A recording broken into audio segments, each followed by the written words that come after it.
Welcome to the Body and Beyond podcast with Alice and Gina. A podcast sparking discussion on all things health, mindset, fitness, goals, and motivation. We strive to help you to boost your confidence, to take the lead in your own life, to back yourself, and to step into your full potential.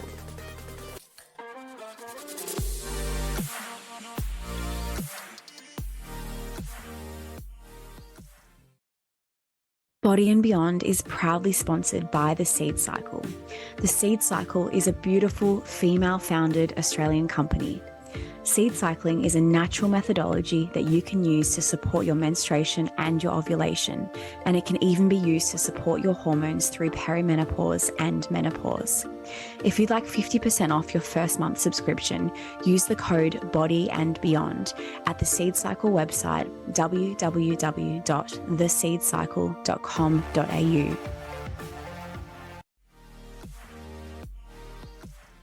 Hey everyone, welcome back to the Body and Beyond podcast with Alice and Gina. Today we're here with our special guest, Christiana Velis. And if you guys remember our episode number 5, this is where Christiana came on and gave us a little bit of a background story about her.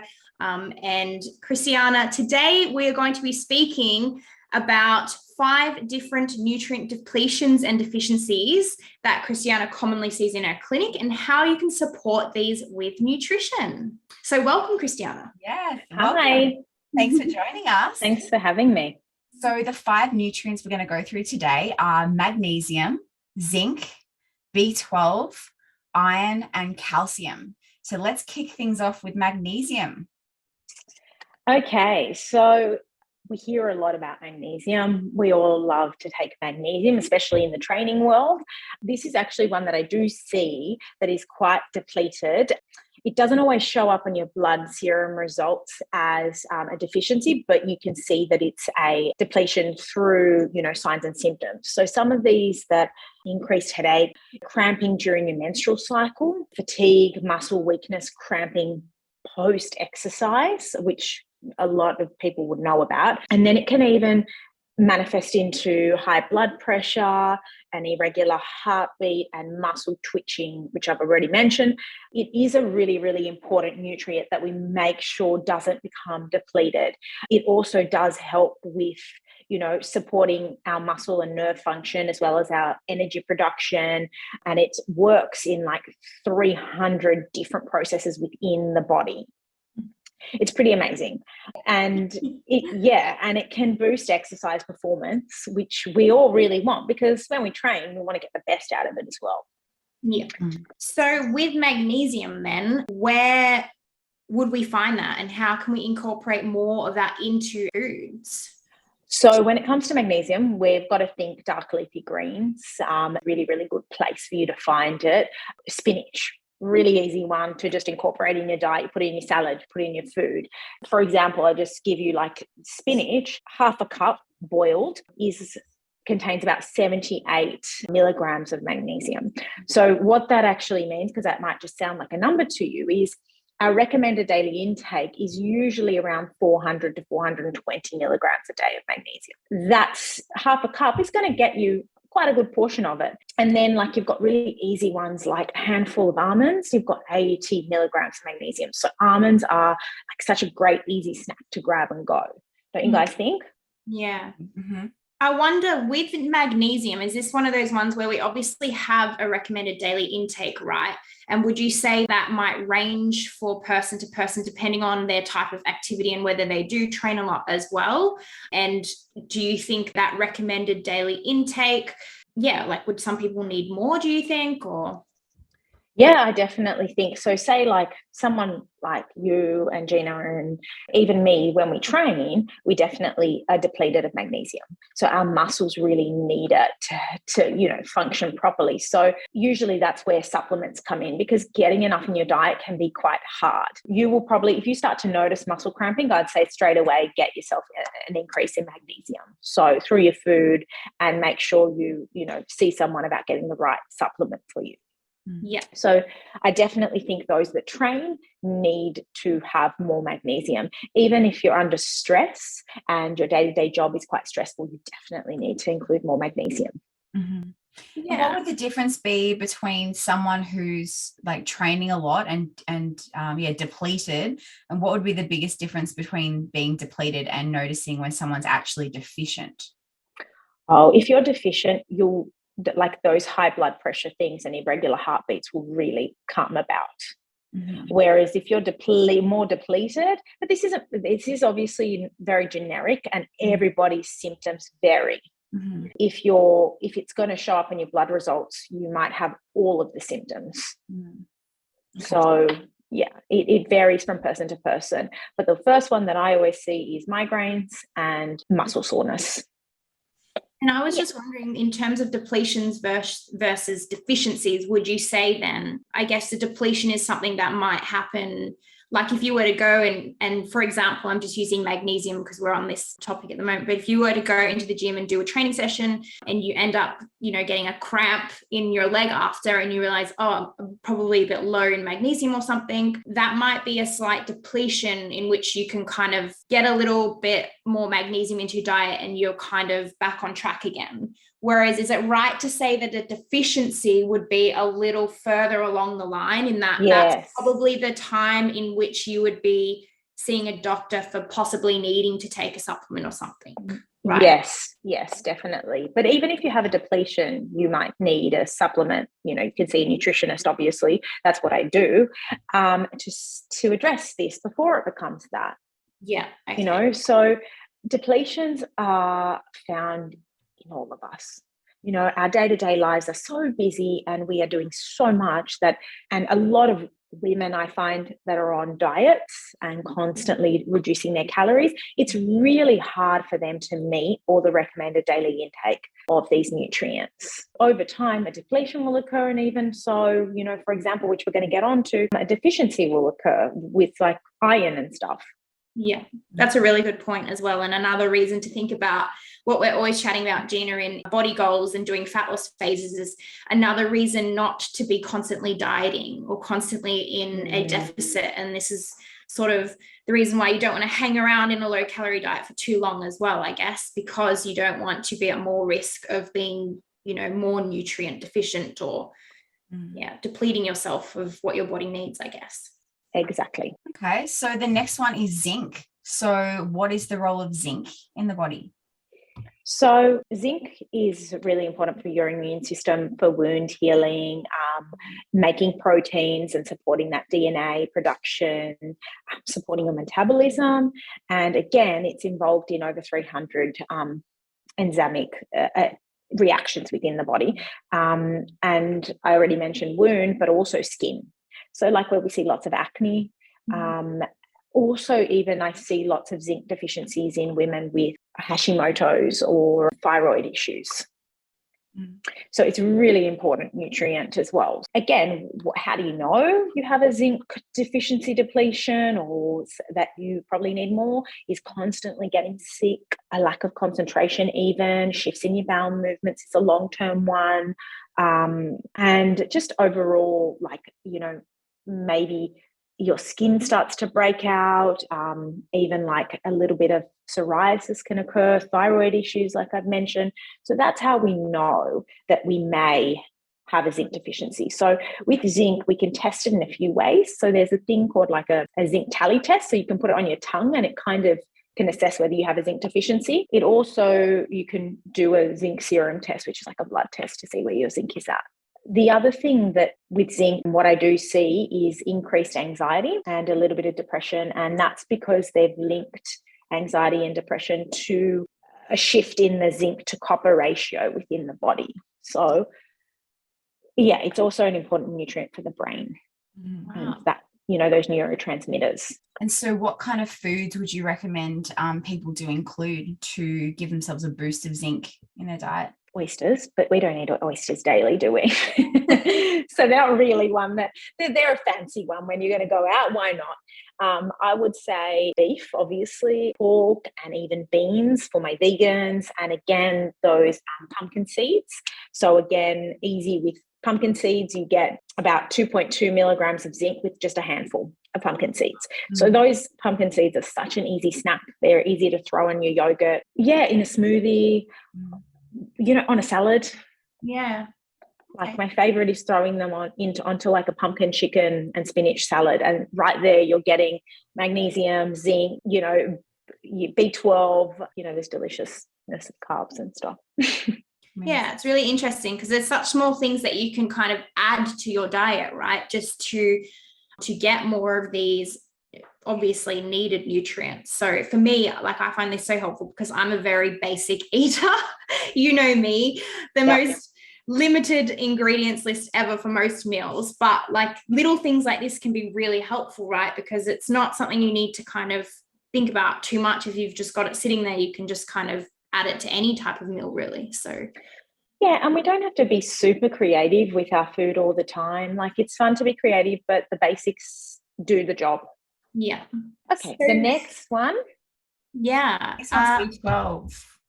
Yeah, B12. So this is another one of my favorites. And it is a favorite because it actually is like I get a lot of actual depletions that are shown and like deficiencies that are shown in your blood tests. And it comes with a lot of fatigue. So, we always think iron and we think fatigue. And I'm going to address iron next, but we don't ever think B12. And it's something that is lost for women as well through blood loss of your cycle. When we think brain fog as well, dizziness, even changes in our bowel movements, even mental health issues come about from B12 deficiencies. It's something that is needed in the body, again, for energy, which I've said, and also helping that the nerve cells be healthy and also the making of DNA. It is really important, but I'm seeing more and more deficiencies in it because of us moving away from meat eating into more of a vegan-based eating style and not actually reaching that intake that we need and allowing us to absorb it. And again, it comes to like what your gut health is doing, whether you are absorbing enough of these nutrients. So your gut health has to be addressed first and foremost when it comes to these depletions and deficiencies.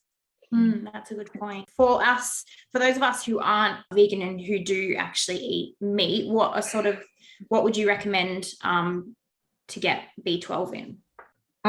Beef, really easy one. So like 80 grams. I'm pretty sure like most people would eat around 80 grams of beef, ground beef, and you're getting about 2.4 micrograms of it. And that's pretty much a daily intake. Okay, wow. Yeah. So you can get your B12, but again, like I said, it's your daily intake, but do you absorb all of that? Everybody's different. Yeah. So we don't know. And another easy one is have an egg. Have an egg in the morning for breakfast, have an egg for a snack. Yeah. And so what about vegan options for B12? I would say nutritional yeast is a really good one. Oh, okay, yeah. Yeah. Even I'd have to look at how much is in it, but I think those new plant-based meats also have it contained fortified. So you want to focus on fortified stuff as well, because B12 is fortified in a lot of bread and it's fortified in a lot of like yeast breads and soy and almond milks as well. So you can always look for fortified products when it comes to being a vegan. Yeah. For non-vegans, like vegetarians, you can get it in yogurt as well and cheese. Okay, nice.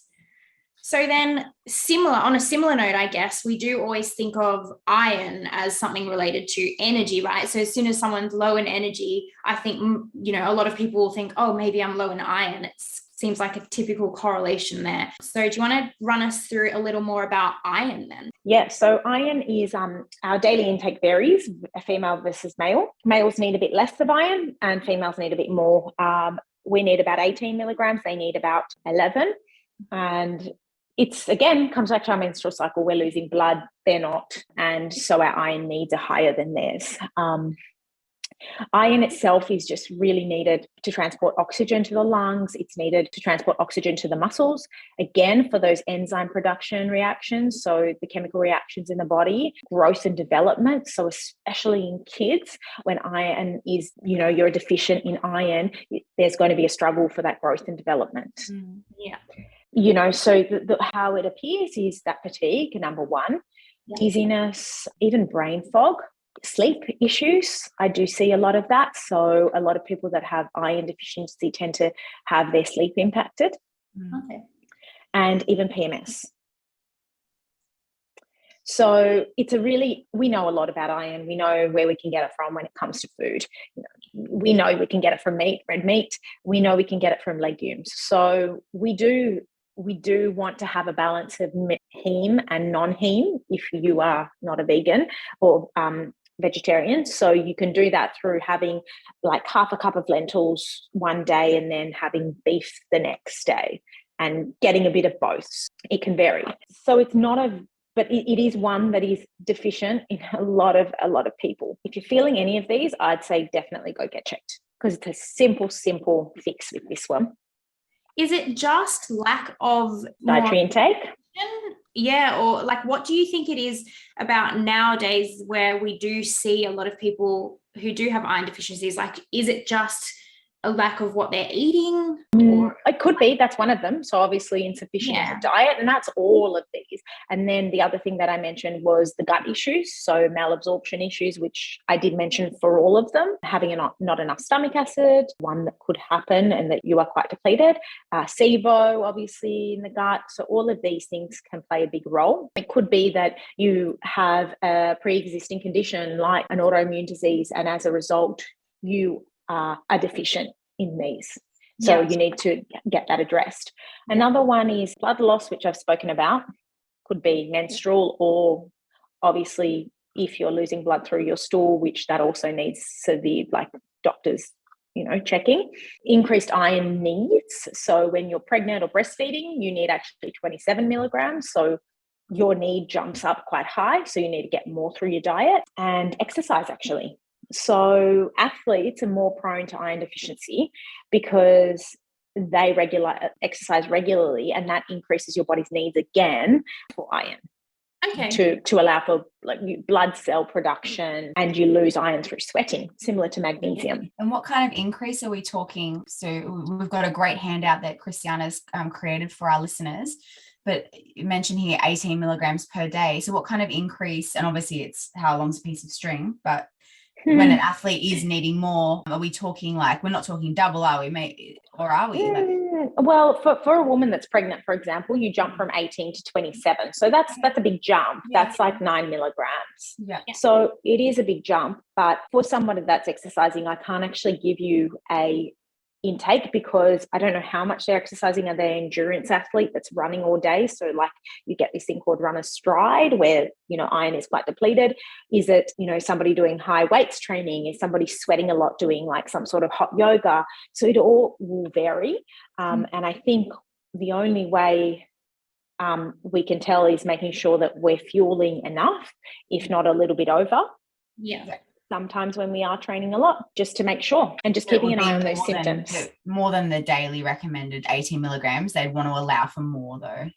Probably. You'd want to allow for more if you can get it in, but yeah. And it seems to be as well, it's quite a common one, isn't it, for people to supplement, like those little iron tablets. A lot of people I remember back in school, a lot of people were on these iron tablets. It seemed to be really common. Yeah, unfortunately, we've got to be careful with those because then they can cause other gastrointestinal issues. Yeah.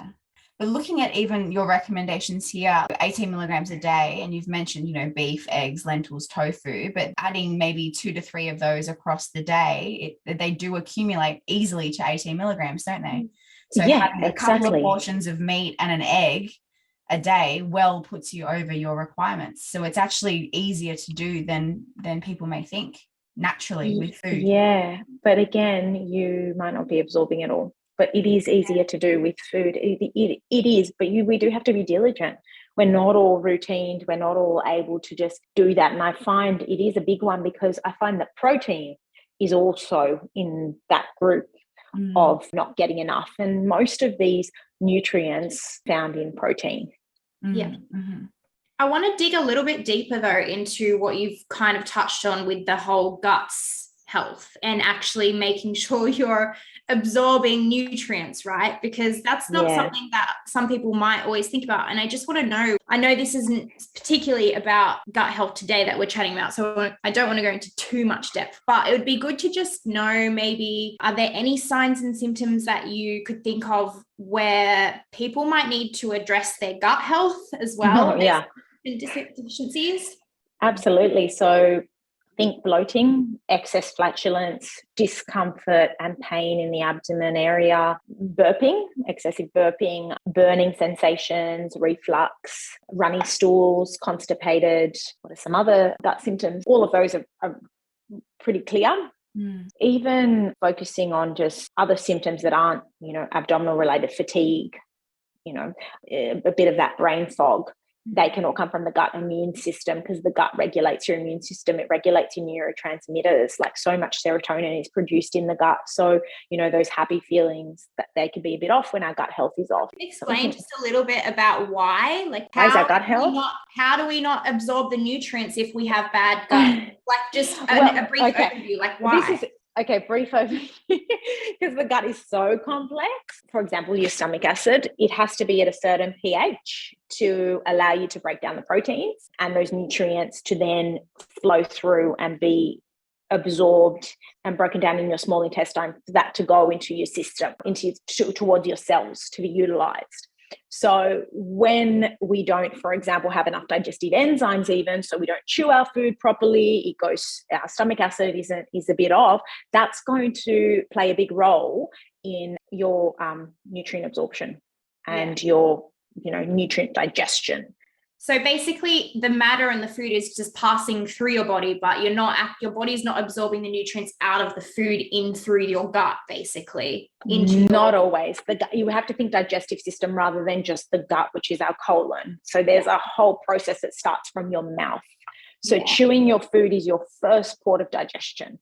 So that is where you are going to produce this thing called amylase, which is a enzyme which breaks down your carbohydrates. So it starts from the top. We produce digestive enzymes in our pancreas. So your liver, when that's impaired as well, is going to impact your digestion. Bile is produced by the liver, which is then transferred on to break down fats.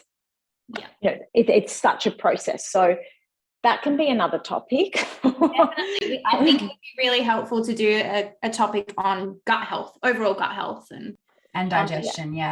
And digestion. But it's just good to add that in as a little note, because it is something else to think about in relation to actually getting the right nutrients in, right? Absolutely. Other than just eating the food, but also making sure that your body's digesting it as well. Of course, definitely. That's great. So the last one, calcium. Yay, we love this one. If we love dairy, hey. You can get it through other means, not only dairy. So don't be scared if you have some sort of a lactose intolerance or some sort of an issue with dairy. So we need calcium for our bones. We need it for our muscles to contract again, and also regulating those heart rhythms and beats. Calcium is also a big one that can be depleted, and we experience PMS as a result of it. It's forgotten about, I found a lot of the time. Again, it's another one that getting 1,000 milligrams a day is quite high. It's quite a lot of calcium to have. So how do we know? For a calcium deficiency, I should say, you won't really know, because 99% of your calcium is in your bones or your teeth. So unless you extract it from there to see what calcium's going on, it's hard to know. So we can get a blood test that shows us how much is in our blood. So we have to look for muscle cramping again, brittle nails and weak nails, fracturing of bones easily, the inability to repair bones, muscle spasms again, tingling in the hands and feet, things like that are just some signs and symptoms. Yeah.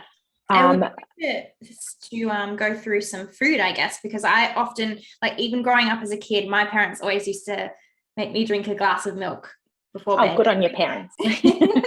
But to get calcium in, right? So for me, like, it's always linked to dairy. Like, you just think calcium, cheese or milk or yogurt. And I guess there's a lot nowadays who probably can't eat dairy as well. Well, so it is, but it's the most bioavailable amount of calcium. So there was a study that showed that 65% of calcium is absorbed through a dairy product versus a non-dairy product. Yeah. So the thing is, I guess having less of a portion of dairy will give you more calcium versus having, like, broccoli, for example, 1 cup, which, you possibly could have 2 cups of broccoli a day easily. You're getting 95 milligrams of calcium. You have to reach 1,000.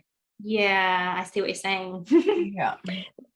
So again, and how much of that is bioavailable? Yeah. So again, it's a hard one to reach. That one's probably one of the hardest ones to reach, I would say. Yeah. But again, it's something over time. So consecutively being depleted of it. And you might have a day where you have lots of dairy, and you might have a day where you don't have lots of calcium, I should say. So it can vary. Yeah. Yeah. So that's all the 5 ones that which I see. There are many, many more. I'm not going to say there's not, but those 5 always stick out at me. They can actually be some of the easiest to kind of correct. Yeah.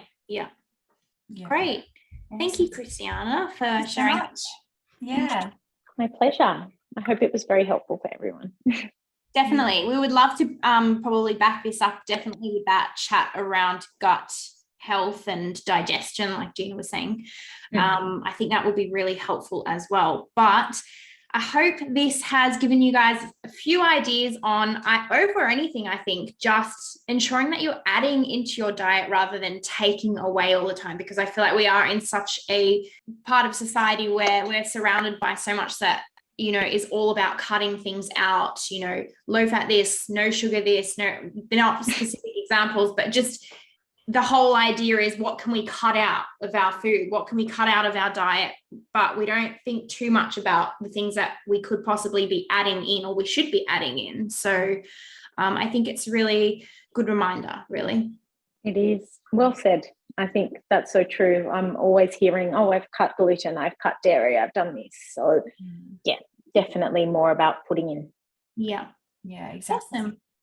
So beautiful. Thanks, Christiana. And we will make sure that this information and this document you've created is available to our listeners. And we'll also reshare it on Instagram as well, guys. So feel free to check that out as well. Yeah. No worries. Yeah. Amazing. Okay. Thanks, guys. Thanks for listening. See you later, guys.